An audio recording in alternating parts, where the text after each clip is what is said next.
All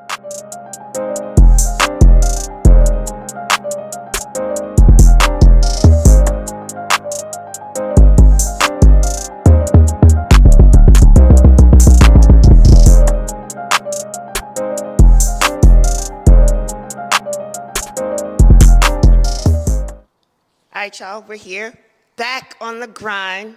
Another episode of the Bustle Hustle podcast. I'm already here with my homegirl, Sam. What's good, Hello. Sam? How are you? Go ahead and introduce yourself. I'm Samantha Callender. I'm pretty much the president of Choppin Development Group and Choppin Construction. Go ahead and elaborate exactly what your business is about. Okay, so Choppin Development is a family-owned business. We acquire the land throughout Houston. I am part of the design team where we design the homes, whether it's single-family homes or duplexes. We pretty much go right in there. We do all the plans.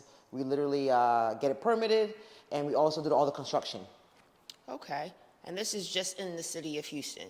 Yes, for right now, it's in the city of Houston. Okay, Yeah. but you're not a Houstonian. No, I'm from New York. Wow. What brought you here? I came here to do my master's at the University of Houston. So once I graduated with my master's, I just stayed and never left. Yeah. And the real estate market is really good here. So I was like, you know what? I'm going to stay here and see what I can make shape. That's what's up. And how long have you been in business for? 2 years. 2 years. 2 years. Promising, huh? Really good, really good. It's funny because in the industry of, or the profession of architects, we don't see a lot of us. No. There is about, if my stats are right for right now, but there's 0.4% African-American architects in the United States of America. African-American. Not even African-American females, but No, this African-American. is men and women. Wow. Yeah, we don't even have a 0.5% or a 1% at That's the moment. crazy. Yeah, it's really bad. Wow. And how do you feel about that? Like you pretty much being of that percentile? Honestly, I just watched something where someone was just describing that black architects are like dinosaurs. Like we're super hard to find. I seen that. It was a dude, right? It was a guy. Yeah. Very intelligent man. He was, I can't remember his name, but he literally like hit the nail on it. It's like, it's not only about us not seeing ourselves in the field, we just don't see ourselves as licensed architects. There's like two different things. Okay. A lot of us went to school for architecture, master's, bachelor's, whatever it could be. But what happened is there's a long process where you have to literally become licensed. You have to work for a firm after college for 3 years minimum, and then you literally have to take five to six tests pretty much to then become a licensed architect. Oh, wow. So you have 3 years before you can even sit for the test. And then it's a bunch of tests that are extremely hard. I mean, some are practical, some are non-practical, some make you scratch your head a little bit, but it's not an easy process. Gotcha. So a lot of people stop like at the education part, and they'll go work for a firm, but they can't stamp any drawings. They can't get anything permitted or stamp anything. But you're licensed. I am not licensed. Okay. I Is am that not something licensed. that you're looking to do? I'm in the middle right now of studying for the test. Okay. The good thing about the state of Texas is as long as it's under 5,000 square feet, you don't need a licensed architect. Interesting. Okay. Yes, you only need a licensed engineer, like structural engineer. That's why Houston, I mean, not Houston, but just the state of Texas and alone, they always have some type of loophole in a sense. And I love it. And I love it. If it work, it work. So it gives me the opportunity that I can actually do real world drawings and stuff like that by myself. I just need to get a licensed engineer, and I mean that's how I made this house happen pretty much. Nice. And we're gonna go ahead and take a tour of this house as well. It's a beautiful home. Thank you. Okay, so Black History Month. Yes. All right. We give praises and accolades to those that paved the way for us. Yes. Right? And make things shake so that way we can be able to do what we do now. You know what I mean? We always pay homage to those, right? But if you look at it, and this is kind of what I'm trying to get people to see, in one way, shape, or form, we're still living, right? Correct. We are also paving the way for the next generation to come. We are literally going to be the history talked about. Yes, in those books. Yeah. It's You rough. know what I mean? So Yeah, I love it, but it's rough. it is rough. It's You know rough. what I'm saying? But at the same time, I wanted to make sure, especially for Black History Month, that we also give flowers and accolades to those that are actually inspiring, you know what I'm saying, by just the way that they move. You never know who's watching. Correct. You know what I'm saying? You never know who's going to watch this. And so in hindsight, I want to give you your flowers. Thank you know what I'm you. saying? Because again, like you said, this is not an easy profession. No. You know what I mean? But at the same time, you're still pushing, you're still striving through, you're still making it shake, and you're still setting the tone for those to come to let them know, like, hey, You're not the only one. we're not the only one. You know what I'm Correct, saying? yeah. Not at all. And it can be done. Yeah. All right? Let's go ahead and push this point, what, 4%? Yeah, 0.4. 0.4% to an actual one. You know what I'm saying? By just Yes. watching this and inspiring somebody. Correct. So I say all that to say, thank you. Thank you. But also, I say that to pretty much bring forth my next question. Your grind, right? What really pushes you and your grind and your hustle as a Black entrepreneur? Great question, Coco. Ta-da. Wow, da-dum. Okay. Wow. Okay. I would just say, honestly, I would just put more praises and give the flowers to my parents. They are entrepreneurs. Back in New York, my dad does construction. My mom did real estate. Now she owns a school. I mean, I see their drive coming from a little island called Barbados, come to America, and they put their feet on the ground and they've been moving forward. So I would say that it's mostly like my background. And then also being a Black female in this field, I just feel like there's not many of us, and I want to represent us as best as I can. You know what I mean? Yes, I graduated a degree in architecture, but I took what my parents taught me, and I'm taking that now and turning it into a business where I can literally use my talents, and I can literally build home from scratch. Like this is great. Like you said, it's our future, and that's what drives me. Yeah. It's to know that what I build here, even after I'm long gone, it will be here. It will be here. Yeah. And if it's not here, at least my chapter development will live on. You know what I mean? But I like that as an entrepreneur. I'm the type of entrepreneur where what I'm building will be here for 10, 20, 30, 40 years. Like architecture is like amazing to me. Like the way that, we are literally building the future for our generation that we probably won't even see. That's like phenomenal to me. Is that why you chose this field? Yes. Yeah. Oh yeah. Oh yeah. It's great to like build something that people have to live, sleep in, conduct business in. That's like amazing. Yeah. To me. Like their Extremely amazing. sanctuary. Yeah. In a sense. Yeah. I mean, yeah. That's why we had that complex, architects, because we're like, yeah, we should. That's like that complex. Like, I'm not even gonna lie. That is the complex of majority of the architects. It's like, I'm doing this. You know what I mean? Like, we don't want to call it a God complex, but it's like what I'm building and designing will literally be here 30, 40 years from now. That's crazy. That's to amazing. think about it like that. That's Yeah. super amazing. Yeah. And that's what drives me, honestly. That's just the drive in it. That's what's up. That is what's up. So what's the future for the company? Ooh. So we're super new. And we're guided by my parents right now. That whatever, we have a good package deal going here. I would say we are leaning more towards building communities. Like not just doing like a one-off of like 2, 4 homes right now. We're looking into like doing like 10 homes, 20 homes, 30, 40 homes.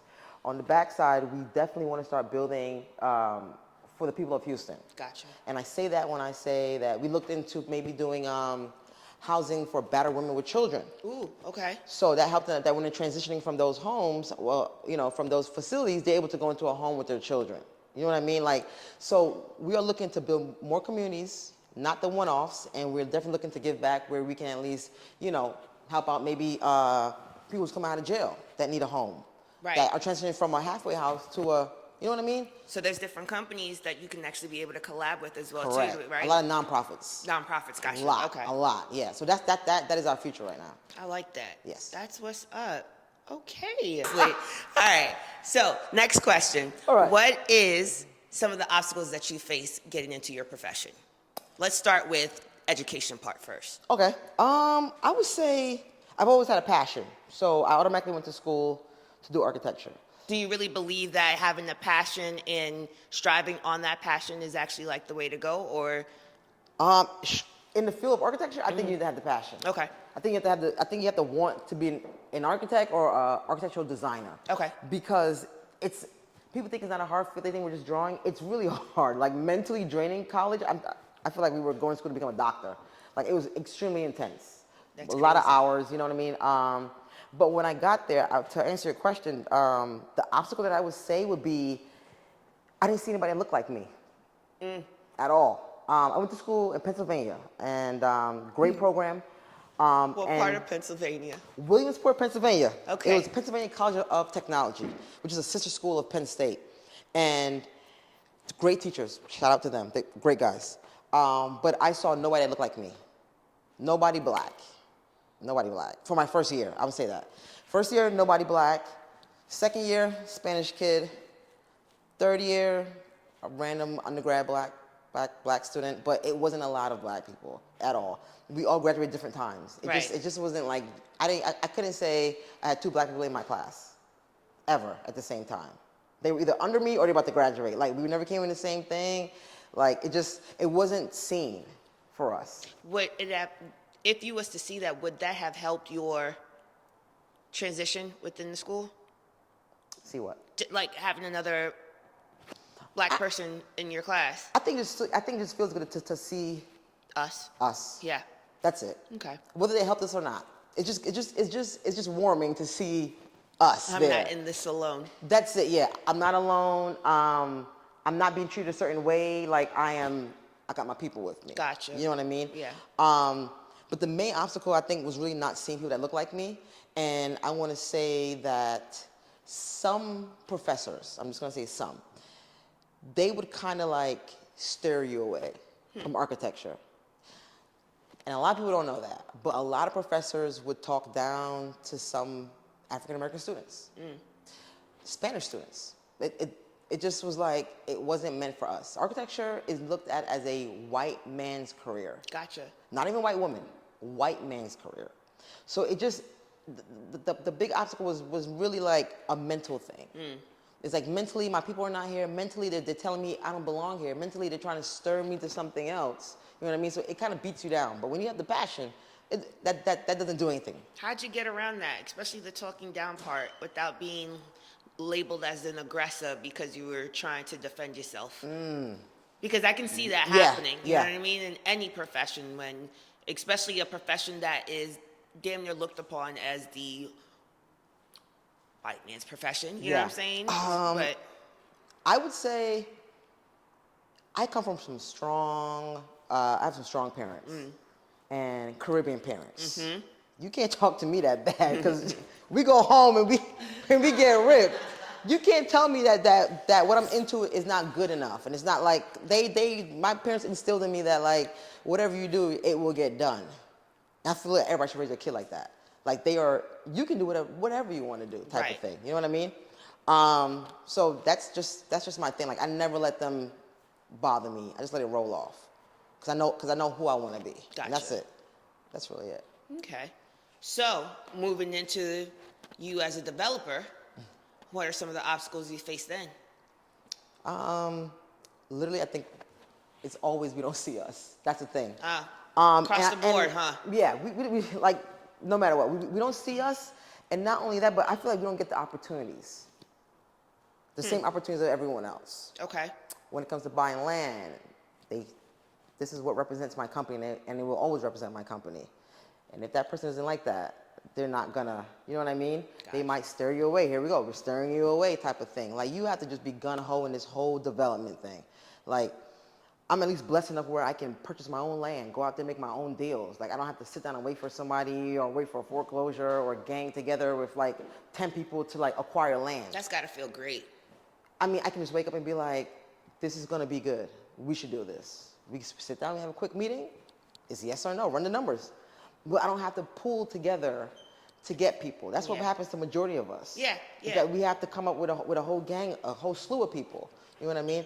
I at least have the opportunity that I don't have to do that. You know what I mean? But when I go to these meetings, these developer council meetings, these Greater Houston Builders Committees, everyone is very nice. I just want to say that. But it's not a lot of black people. That's crazy. That's just really it. It's not. And what about the ones that are there? You know what I'm saying? Like, are you guys ever collabing, sharing resources, being able to, being there for one another in a sense? Yeah. Sometimes it is an art of community that just kind of, makes things shake as well too. You may not need them, but just to have them, or have that support, you know what I mean? Just It's different. yeah. I don't want to lie and say that they don't help or anything. I'm so new that I just started attending. Okay. So I'm really fresh. Okay. Everyone speaks. You have a question, answer you fully. It's like that. You know, like it's like no gatekeeping. I'm gonna say that there's no gatekeeping. Okay. Well, that's good. There's no gatekeeping. But I'm fresh and new. I've been to maybe 5 meetings, so I can't really give us a solid real answer. solid answer. You know, I feel that. I don't want to fake it and say they're not nice or they block black people. I can't even tell you. Right now, everyone is very nice. If I have any questions, everyone answers me. No matter who they are, what race they are, everyone answers everybody. That's what's That I can say at the moment. That's good. At least that's good to know. Okay. So, what advice would you give to younger entrepreneurs that are looking to get into this profession? Ooh. Wow. What gems would you drop for these young cats? Okay. Trying to jump in and let it be known too. It ain't just about the drawing part. Yeah. It's not all cool. I say get a mentor. I say get a mentor. I have a mentor. My mentor is my parents. That's because they did construction and real estate. Gotcha. So it ties together. But I say get a mentor. I say go to those meetings, all those meetings, like the builders councils meeting. Go to meetings, reach out to people, get some insight. Make sure that you network with people. Okay. Houston is great for networking. You might be next to anyone at any time of day. You just never know. Never know. I also say that just go out there and do it. Stop second guessing yourself. That part. That's it. Get the land, get the plans, like get it built, get it done, get it sold. Like it's not impossible. People are doing it every single day, with no money, with $1 million. It's just you come in where you fit in, is what I say. Just do it. Just do it. Yeah. Just do it. Let them know where they can find you at in regards to your company, websites, all that jazz. All right, so I'm Samantha Callender, and you can reach me at _young architect, or our company Instagram is Choppin Development, and then we have Choppin Construction. We're located here in Houston, and we're ready to work with anybody at this time. Appreciate you, Sam. Anytime.